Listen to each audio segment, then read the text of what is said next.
Greetings, everybody. Today we'll talk a little bit about the connection of the moonwave spell with the lower energy centers and actually how that even aligns with cosmovisions around the world. So we're at a very critical point on the planet with um, you know, a make or break kind of situation, which, I feel that we've all incarnated for a reason, and that it can sometimes seem very dismal, but actually there's hope. And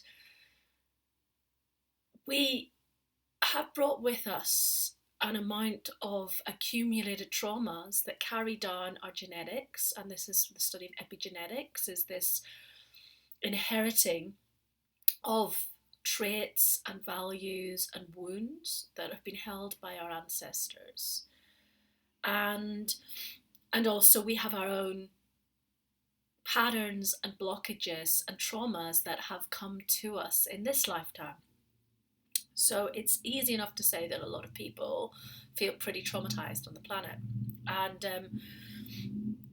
whether or not there are varying degrees or intensities of trauma, it's everybody's experienced it in some way. So it's actually in some tribal prophecies, like the Hopi prophecy, one of the Hopi prophecies, it's actually seen that actually had we not had the epochs of rape and pillaging and colonization, that we would have all stayed divided and we wouldn't come into this time where actually we have these common stories of trauma that we've carried through. So, so how do we even start to unpick that is a bit of a question. And obviously, we don't wish to demean or diminish anybody's experiences here on this course. And because it's an online course, there's only so far that we can go in helping people to untap their trauma. And if people do start to have realizations, which has happened on the course before, and we have actually been able to hold to some degree of space in the forum, but some things will need specialist attention or a deeper rehabilitation program. So I just want to make you aware of that. When we're stuck in traumas and when we are not operating to our fullest potential, which is most of us on the planet, in the chakra system, which is linked to Indian Vedic lineages, we're stuck in the lower chakras. And the first three chakras are the root, which is just underneath our perineum, the sacral, and the solar plexus. So the sacral is near the navel point, not quite on it. And the solar plexus is kind of in between the heart and the navel point, pretty much. And the root chakra, obviously, is our connectedness to the earth. And in the Karo lineage, the Karo inhabit the areas of the Sacred Valley in Peru and have a very deep strategy of understanding how things work in terms of our alignment with the planet and that all around. For them, the root chakra is actually connected to the water and the colour red. And it's very interesting because we started here in the moon, which is the colour red, and it's like with water. So when I was dreaming and pondering on the timelines that we were told to run this course in, I suddenly saw, oh my goodness, we're making a journey from the root up. We start at the moon, which is the waters, and the root, and we're going to end up at the star and the crown. And so it's kind of helpful for us to explain a little bit about some of the values and the energies that can be attributed to the lower chakras. And we could go way more in depth into this, but we've got 52 days. So here we give you little bite-sized chunks to start to tune in to your own field and your own blockages, to try to give you some more awareness of your energy centers and where your blockages might be. And when we're stuck in the lower chakra blockages, the ego is very much housed in the solar plexus, so that's the third one, the third of the chakras. And the sacral does have a lot of connection to our sexuality, but also to our creativity. When we're blocked in the first three, and this is known in yogic philosophy anyway, that we get stuck in looping with the ego in addictive cycles, in less mindful activities, and we need only look at the moment at the upsurge in things like addiction or people getting very embroiled in watching and consuming pornography, and also the cult of the ego. We just need to look at things like Instagram. I don't look at Instagram. I just need to warn you, but I know it exists and I know what it's about. And Facebook, just all about me, selfie, selfie, selfie. To see we have this huge outpouring of the shadow sides of a deficit in the lower energy points.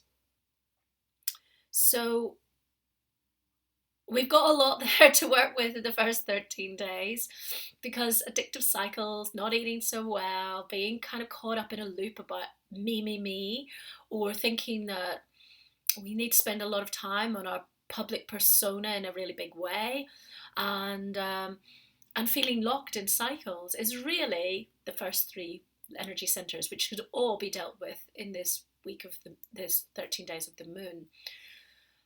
And we have linked to that the traumas that come with it, and interestingly, when trauma manifests in the body, it manifests in the lower parts of the body in many ways. So it sits in the psoas muscle, which actually is a large muscle that goes down from part of the tummy area right down the thighs, and I think it's the biggest muscle in the body. And now that people have found out more, they find trauma resides in the psoas. Also, trauma and the low vibration emotions get stuck in our organs. So when something happens to us and we don't get to process it properly, it gets frozen. And often that will freeze and stick or accumulate because it's an unprocessed emotion. It will actually become a blockage in a chakra area or in an organ.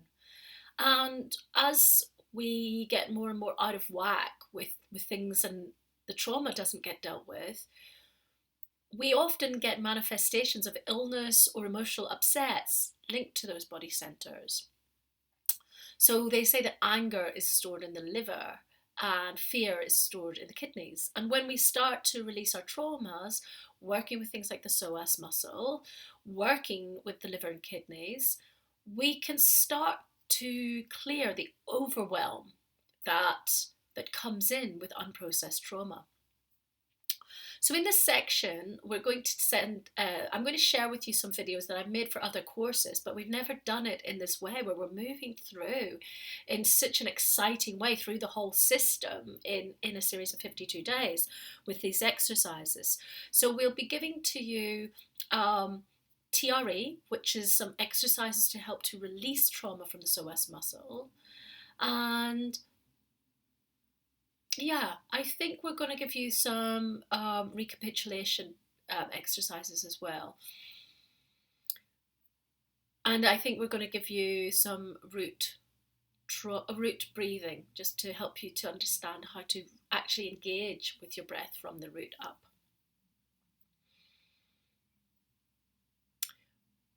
This comes to why I want to mention recapitulation, and this also links to when we get stuck in the unconscious and in all the unprocessed stuff.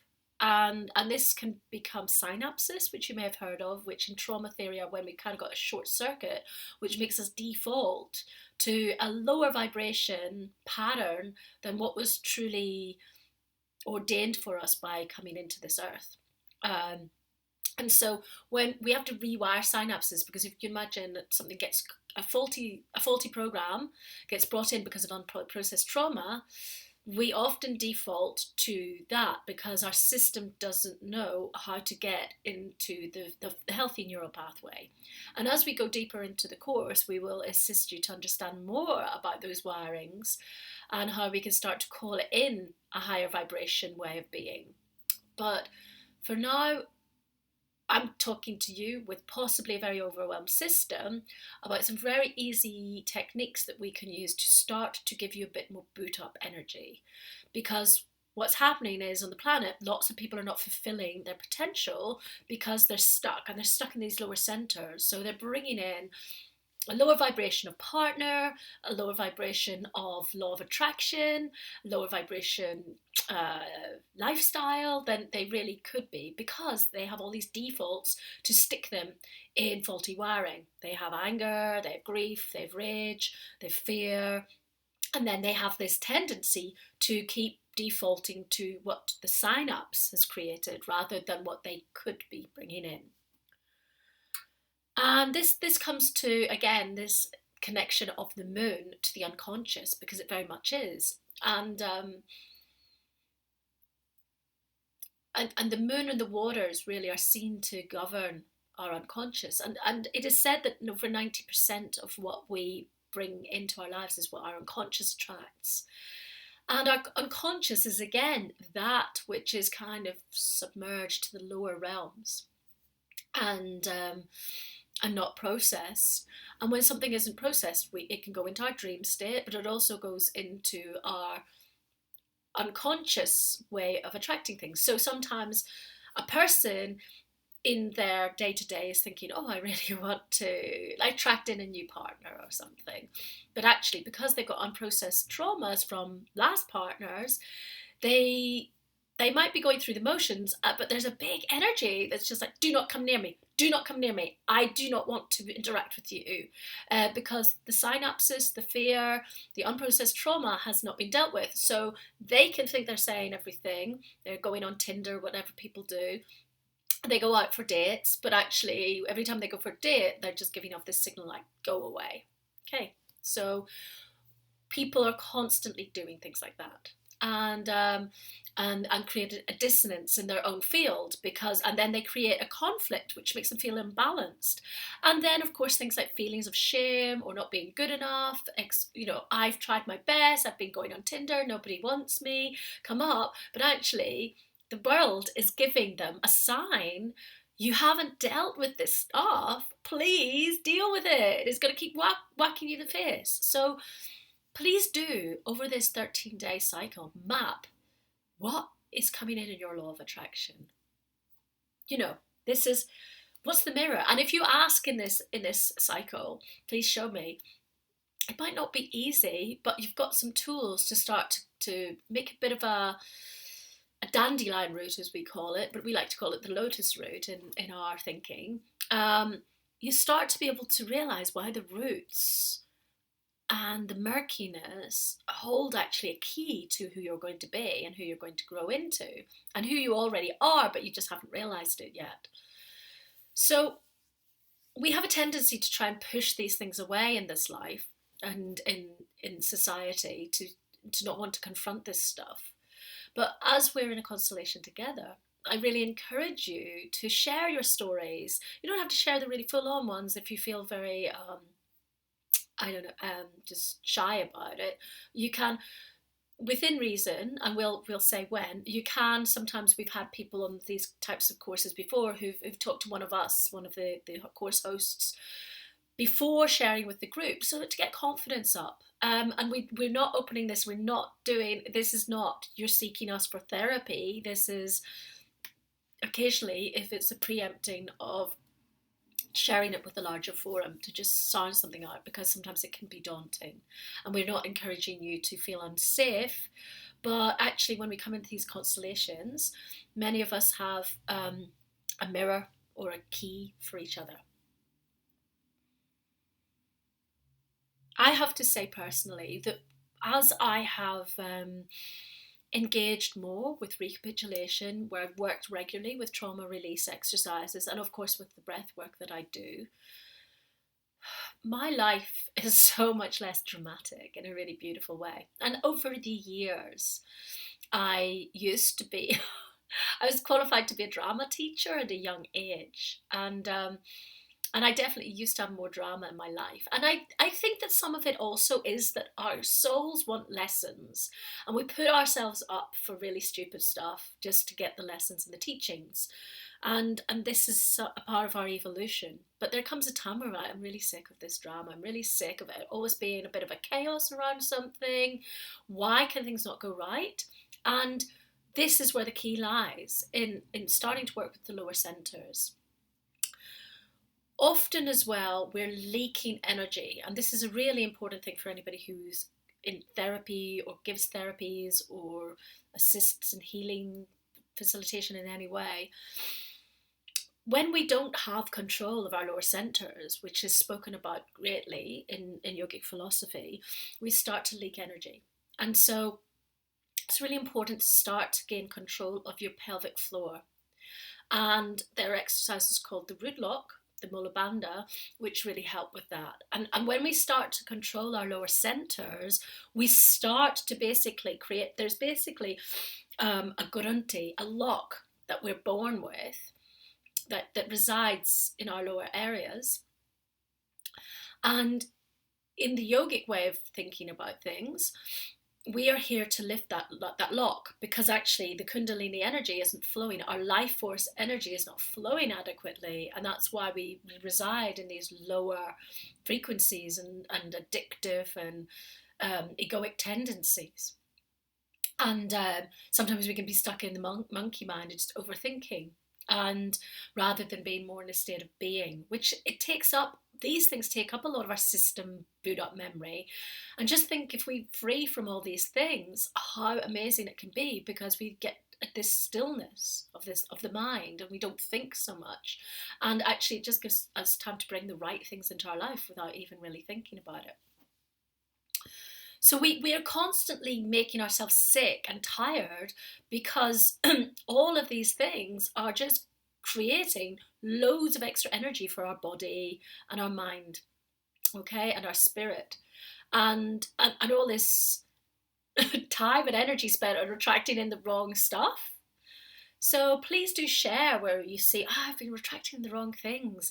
And then we can look at that. And as you start to work with your root lock, I'll send you some information about that as well.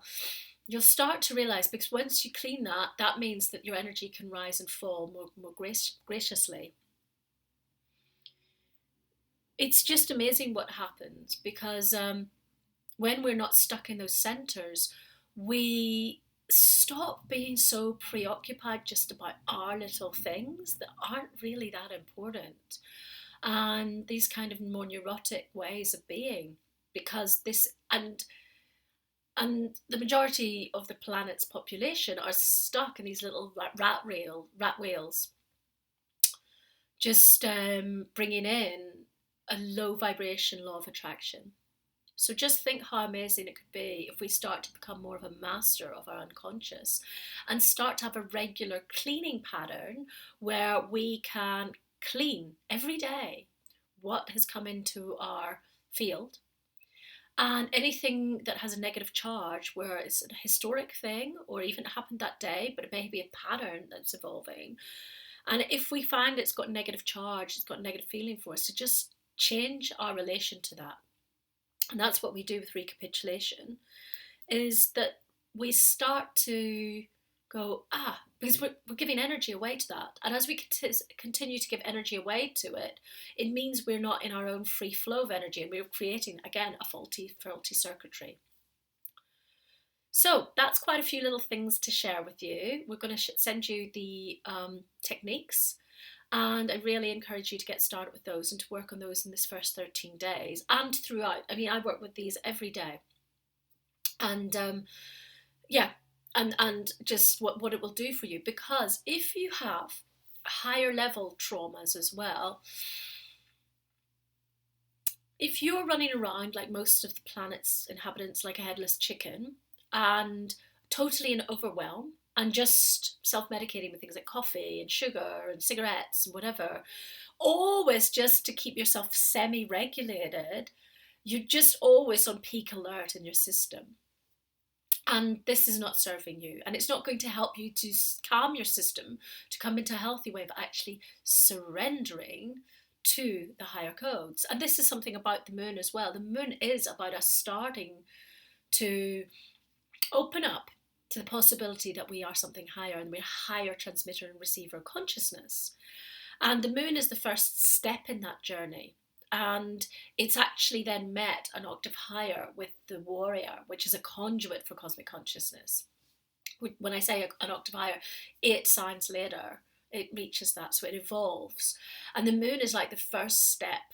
It's connecting with the waters, connecting with your waters within. Also knowing that your DNA can shift, and that water is the conductor of the thought patterns of your own DNA. So water changes everything. And so drinking more water while you're doing this, and thinking mindfully of your water as you shower, as you drink it every day, praying for it to clear you, then you start to be able to really be able to go through this stuff at an amazing rate. When we're running like headless chickens everywhere, it's very hard for us to discern and to actually clear and find our core wounds and our core wounds are a really big mapping to actually what our transcendental possibilities are. But when we're so overwhelmed, we can't see the wood for the trees. So these simple exercises are going to help you to just see, okay, clean, clean, clean, clean, clean. You're going to clean the easy stuff because it's going to help to give you a lens to move into deeper stuff and to find that, and then to see where you may need assistance. So good luck with this. It's lovely to be able to share this with you, and I look forward to hearing more about how that goes for you or this way as well. Take care, lovelies. Ciao, ciao.